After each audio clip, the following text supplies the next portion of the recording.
It was perhaps the biggest wedding of the last decade. When Prince William and formerly Catherine Middleton got married in 2011 at Westminster Abbey, they did so in front of the eyes of the world, who were all eager to see the university sweethearts finally make it official. Given that Prince William is heir to the throne, the day was as official as perhaps they come. Much like his parents, Prince Charles and Princess Diana's wedding, the day was formal, and adhered to the expected royal rules and conventions. But although we all saw the ceremony take place on TV, very few of us know exactly what it was like to really be there.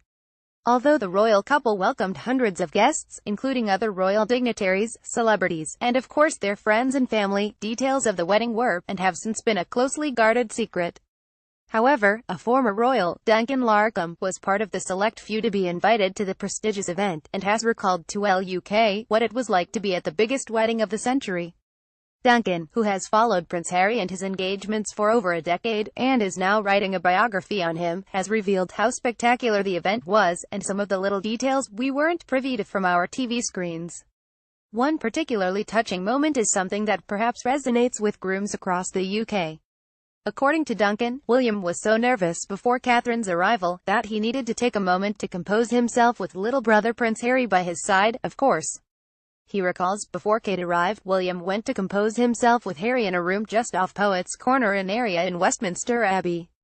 We were sat near there, so they both walked straight past us and William looked absolutely terrified. They came out afterwards and gave a deep breath. Interestingly, Duncan also revealed that all guests at the wedding were treated exactly the same despite some being royals themselves. He revealed that all guests were sat in the exact same seats despite different groups being kept together. Everyone was sat in the same sort of seats. You can have one of the world's richest men sitting there in the same fold-out chair that Joe Bloggs was in, which was a nice touch. It was quite clear at the wedding that no matter if you were the Sultan of Brunei or a guy who's been at Sandhurst with William, or a big Hollywood star, everyone got there early. I think for someone like Sir Elton John, who is normally one to be the center of attention, it was probably quite humbling.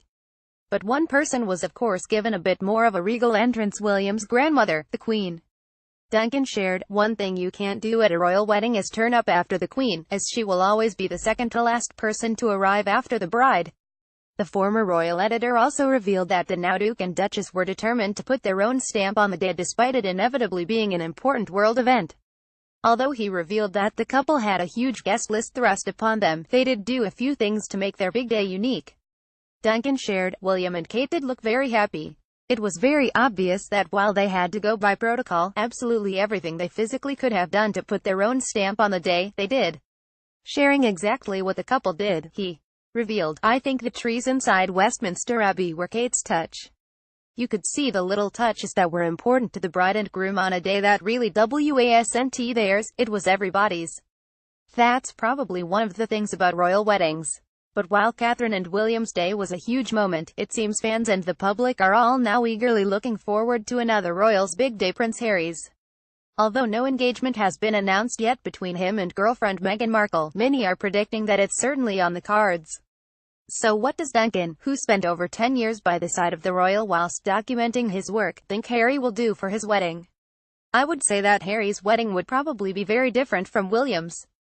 William is the heir to the throne, so it was a big national occasion. Harry will want to do everything he can to avoid that. William would have loved to avoid that, but obviously he couldn't. Harry's will be really interesting to see where they choose on the scale of it. I'd be surprised if it's not televised. I think they'll have to do that compromise. It could be on a par with William and Kate's as a television event because Harry's popularity spans the globe. Continued below. We can't wait to find out.